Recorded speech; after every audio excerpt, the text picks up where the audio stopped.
శుభం బియాత్ శ్రీ గురుభ్యో నమః. నూతన సంవత్సర శుభాకాంక్షలు. హ్యాపీ న్యూ ఇయర్ టు కర్కాటక రాశి వారికి. కర్కాటక రాశి వారి గురించి మనం విశేషంగా చెప్పుకోవాలి. ఎందుకంటే కర్కాటక రాశి పాపం కష్టాలన్నీ అనుభవిస్తుంది వాళ్ళే కాబట్టి, సో వాళ్ళు విశేషంగా హ్యాపీ న్యూ ఇయర్. కష్టం ఉన్నా నష్టం ఉన్నా మా తరఫున మీకు హ్యాపీ న్యూ ఇయర్. ఈ సంవత్సరం మీకు బాగుండాలని మేము కోరుకుంటున్నాం. కారణం ఏంటంటే ఈ కర్కాటక రాశి వారికి ఇప్పుడు చూస్తే అష్టంలో రాహు ఉన్నాడు, భాగ్యంలో అదృష్ట చోట శనీశ్వరుడు కూర్చున్నాడు. వాళ్ళు అక్కడ కలరు అంత తొందరగాను.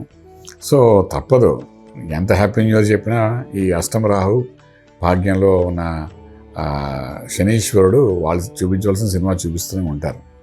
సో దీని మూలాన ఏమవుతుందంటే లక్ ఫేవరింగ్ సమయం దేవుడు ముందు ఆరోగ్యము, ఒక నీరసం, ఒక దాన్ని కాన్ఫిడెంట్గా చేయాలని కానీ, ఒక ఆలోచనతో కానీ, లేకపోతే ఇది చేస్తే బాగుంటుంది కానీ, అంటే ఒక లైఫ్ ఈ సంవత్సరం ఎలా ఉంటుందంటే అసలు మనకి ఏమైనా ఫ్యూచర్ ఉందా అనే టైప్లో అనిపిస్తుంటుంది. 8th and 9th హౌస్లో ఉన్న ప్లానెట్స్ యొక్క ఇంపాక్ట్ మన మీద పడినప్పుడు అంత భయంకరంగా అనిపిస్తుంది. ఒక అదృష్టంలో ఏంటంటే జూన్ తర్వాత గురుడు కర్కాటకంలో ప్రవేశిస్తాడు. జూన్ 2 తర్వాత ఆ ప్రవేశించినప్పుడు కొంచెం రిలాక్సేషన్ బాగుంటాయి.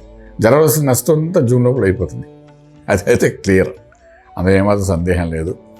చిన్న చిన్న నష్టాలు జరగాన, ఇబ్బందులు పడినా, ఇంకా సగంలో ఉన్న లవ్ అఫేర్ ఎఫెక్ట్స్ అన్నీ కూడా విడిపోయే వరకు వెళ్ళిపోతారు. ఆ తర్వాత గురుడు వచ్చింత చెప్పని నువ్వు చేసి తప్పురా బాబు, ఇలా చేయకూడదా అంటాడు. అప్పుడు మళ్ళీ అది అతుక్కోదు. గాంధర్వ వివాహాలు కూడా అలాగవుతాయి.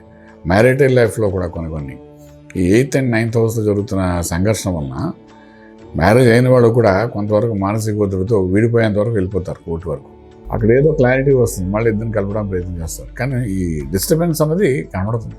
ఆర్థికంగా మనం తీసుకునేటప్పుడు అంటే ఆర్థికంగా సంపాదించిన డబ్బును ఖర్చు పెడతారు, అదొకటి కనబడుతుంది. ఎందుకంటే ఫాల్స్ ప్రెస్టేజ్ ఇష్యూ కింద వెళ్తారు కొంతవరకు.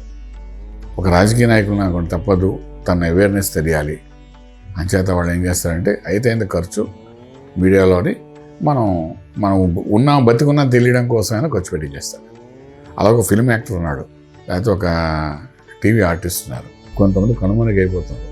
వాళ్ళు ఏంటంటే ఈ సంవత్సరం కర్కాటక రాశి వాళ్ళు ఏం చేస్తారంటే కనుమరుగైతే మన రేపు ఉదయం మనకు జీవితమే ఉండదని చెప్పి మనం ఉన్నామని చెప్పడానికి ఈ రీల్స్ అనుకోండి, లేకపోతే సోషల్ మీడియాలో కానీ అందులోని కొంత ఖర్చు పెట్టవలసిన అవసరం ఉంటుంది. అలా విపరీతమైన ఖర్చు పెడతారు. ఎంత ఖర్చు పెట్టినా లక్ ఫేవరింగ్ చేసే చోట శనీశ్వరుడు కూర్చున్నాడు. అలాగా అంటే మనకు ఈ గదిలో నుండి లక్ వస్తుంది కదా, ఈ తలుపు ద్వారా లక్ వస్తుందంటే ఆ తలుపు గుమ్మం దగ్గర కూర్చున్నాడు ఆయన. హార్డ్ వర్క్ చేసుకుంటూనే పోవడం. ఈ సంవత్సరం ఏం చేసినా హార్డ్ వర్క్ చేసిన చూడండి. ఒకసారి ఉద్యోగంలో ఉన్న ఉద్యోగాన్ని ఎలా కాపాడుకోవాలా, మానసికంగా శారీరకంగా ఒత్తిడి లేకుండా ఎలా నిలబడాలా అన్న విషయం మీద దృష్టి పెడితే ఆటోమేటిక్గా మనకు నెక్స్ట్ ఇయర్ ఇంకా బాగుంటుంది.